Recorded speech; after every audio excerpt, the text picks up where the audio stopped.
Thank you so much for coming out to my portfolio critique. My name is Juliette McKinley, but many of you know me as Jay.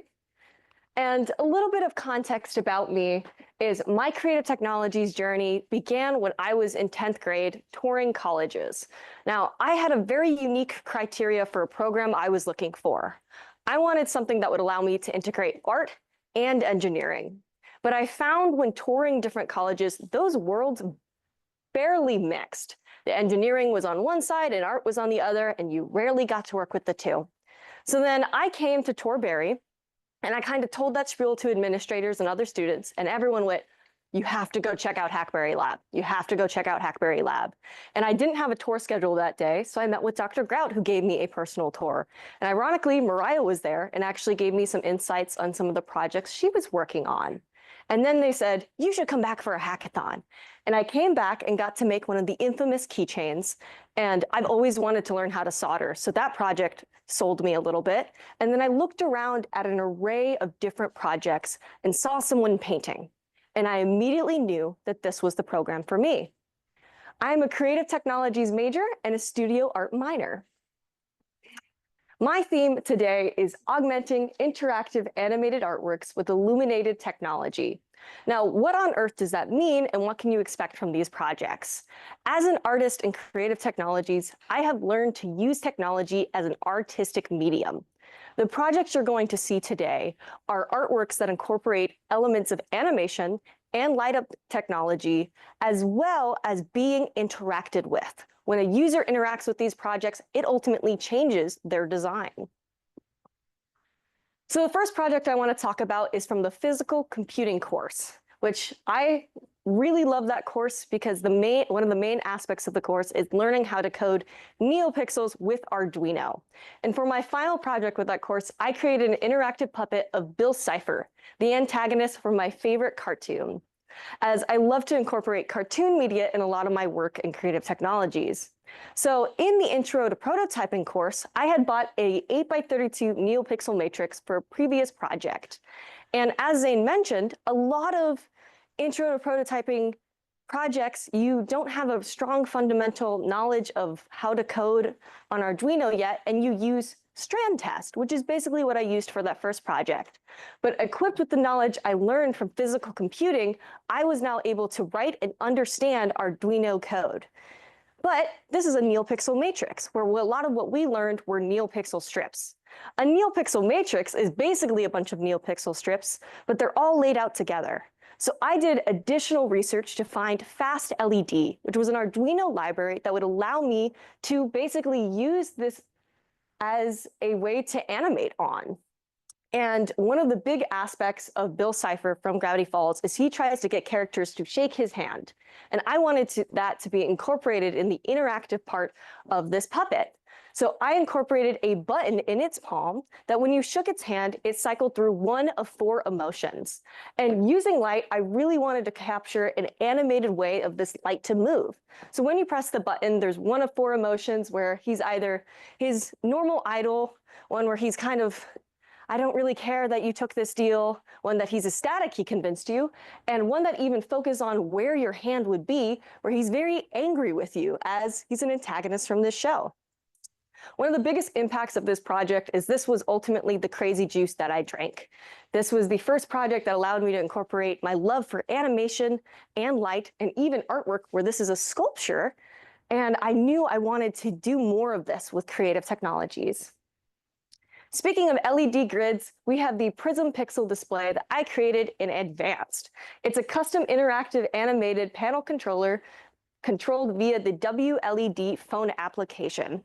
So what's really great about this project is, let's say you move into a new apartment and you have this lovely picture on the wall. You can change it with your phone to be anything you want to match your current aesthetic, moods, furnitures. And I consider this project kind of a sister project to the Bill Cipher project, as I got to use new technology where I used a pick and place machine to place all of my components, and I soldered 4 panels together to create a 10 by 10 LED grid. And using this, I then connected it with an ESP32 and configured it to the WLED software. Now, from the documentation of Advanced, we were told you could use preset animations that were on the application, but you could also only upload a custom image. And based on the Bill Cipher project, I knew I wanted this thing to be animated, and I wanted to upload my own custom animation that I made. So I found additional documentation that expanded outside of the class that taught me how to make my own preset animation, where on Piskel, I made several frames of this rabbit from my current obsession of the show Amazing Digital Circus, that I wanted him to roll his eyes at me while I was doing work and getting work done in my dorm. And I found a way to upload each individual frame and set the frames per second, and then save it as a preset that would show up with the rest of the animations. I mentioned that this was a sister project to the Bill Cipher project because the Bill Cipher project was more focused on learning how to code a NeoPixel matrix, while this project was learning actually how to make my own LED grid. Now, last summer, I had the opportunity to make a much larger scale art piece, where I had the opportunity to study abroad in Singapore and work with the National University of Singapore's engineering students. Now, a big aspect of Singapore, and something that's very culturally significant, is their water usage. And when making an interactive art installation, my team of Bella Boston, Joshua Tan, and myself went on to create Waterlog, which is an aquarium-like tabletop projection designed to educate users about Singapore's reservoir wildlife. Using P5JS, a processing library, a library designed to be very similar to processing, and media pipe hand tracking, we were able to create animated assets of animals from Singapore's wildlife to be able to follow users' hands.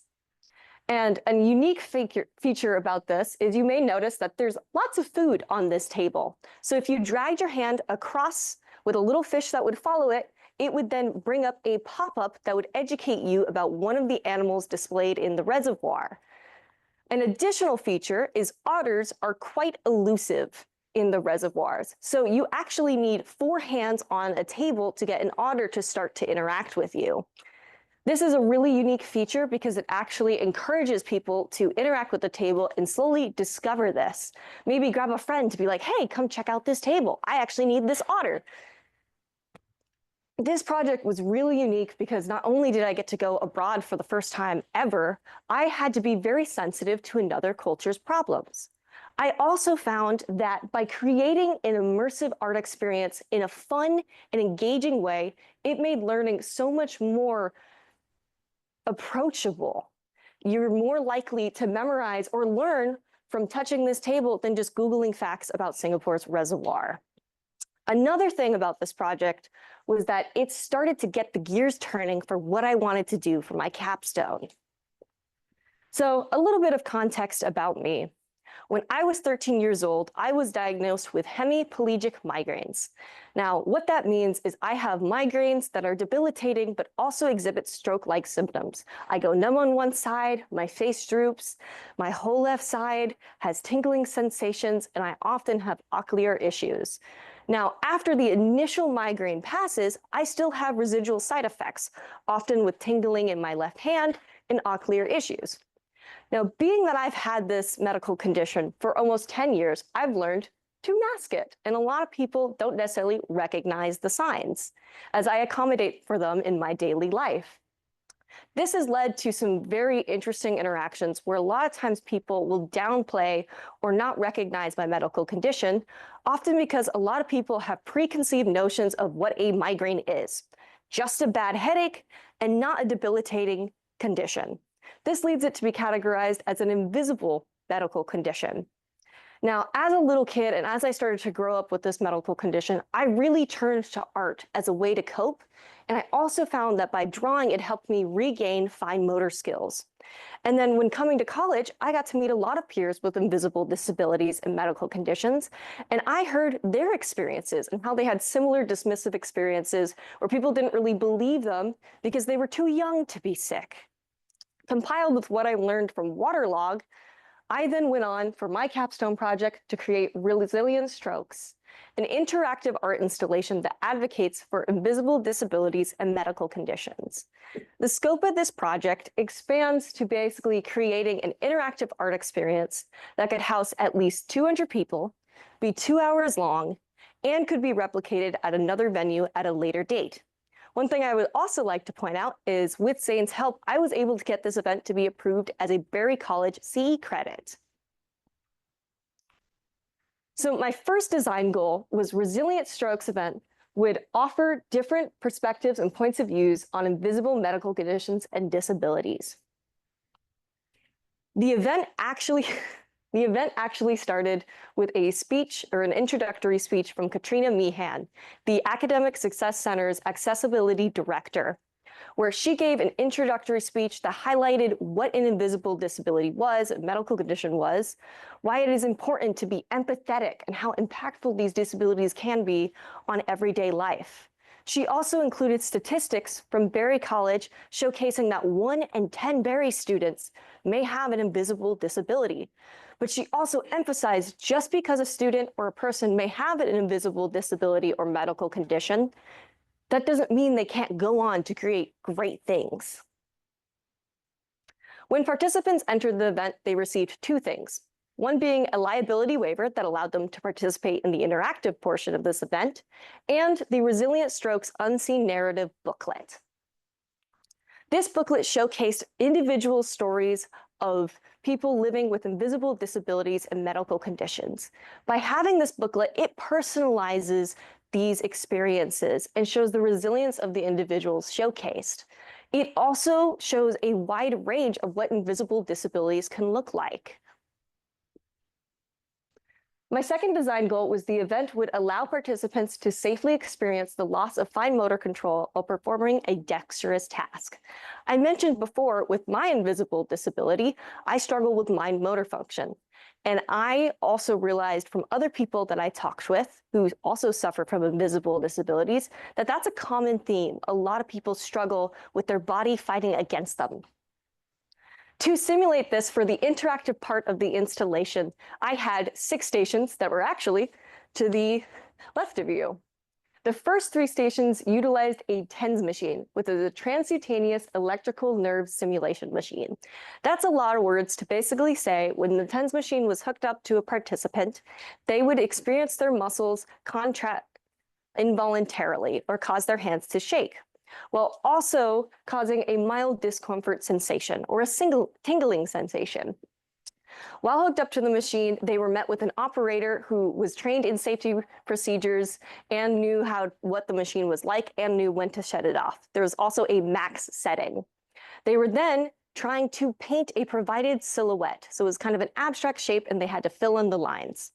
Now, due to the nature of the TENS machine, especially being that it was an electrical component, a lot of people were unable to use the TENS machine, especially people with certain disabilities or medical conditions. So to alleviate this, the last 3 stations utilized a shaker machine, which still had strong vibrations to simulate the loss of fine motor control. However, this was really impactful. And one part of the installation that really stuck out to me is I had an individual come towards the end of the event. He privately came up to me and said, "Hey, I have epilepsy. I can't use a TENS machine. Can I still participate in this event?" And I was very happy to guide him over to the shaker motors to where he was still able to participate and really contribute to the experience. For design goal 3, by participating in this event, participants will understand and empathize with individuals who struggle with invisible medical conditions and disabilities while showcasing increased awareness while contributing to a collaborative art piece and a reflection survey. So once participants were done with their artwork, they brought it up to this big red scanner box that utilized a document camera, where their piece of artwork was uploaded to this collective art piece. After contributing their piece of artwork, they then were able to step back and appreciate their work. Then, after taking a few minutes to see how the animation was contributed by their piece, they were then encouraged to scan a QR code from the exit survey. This clip is actually a live recording clip from my installation. Here's the following data from my survey. So did the interactive painting activity help you better understand the challenges faced by individuals with fine motor impairments? And overwhelming, I had yes, I had no one say no. Some people said somewhat, and someone even included, I'm already disabled, which I think is a great contribution. The second one saying was, how did you feel while participating in the painting activity? A lot of people felt curious, empathetic. Some people said very disoriented. People said frustrated, which I think is a great point to put out because a lot of times you feel frustrated with an invisible disability or medical condition. I think it was really funny. Someone said like Nikola Tesla, and someone said they were laughing the whole time, but were very curious. Then we also had, did the personal testimonies help you connect with the experiences of individuals with invisible disabilities? So I had an overwhelming people say yes, and I had one or two people say no. However, I know the data is slightly skewed because Chris Whitmire was one of my TENS machine operators, and he actually was in the event, but didn't get to see one of the personal booklets. So my data is slightly skewed. Thank you, Chris. And then the final question was actually an open-ended question. That was, what was the most impactful part of the event for you?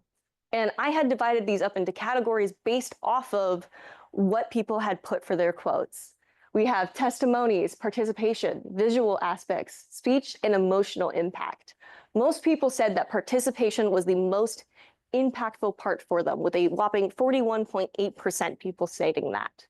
Now, being that this was an open-ended question, I have a few quotes that I think really represent this event. The first one stating, I thought Katrina Meehan's speech was incredibly well done. As someone who has had dismissive statements she brought up said to them, incredibly moving. I thought the painting changing with every person trying the simulation was also incredibly impactful, kind of proving that we are all one whole person and we are so much more than our conditions.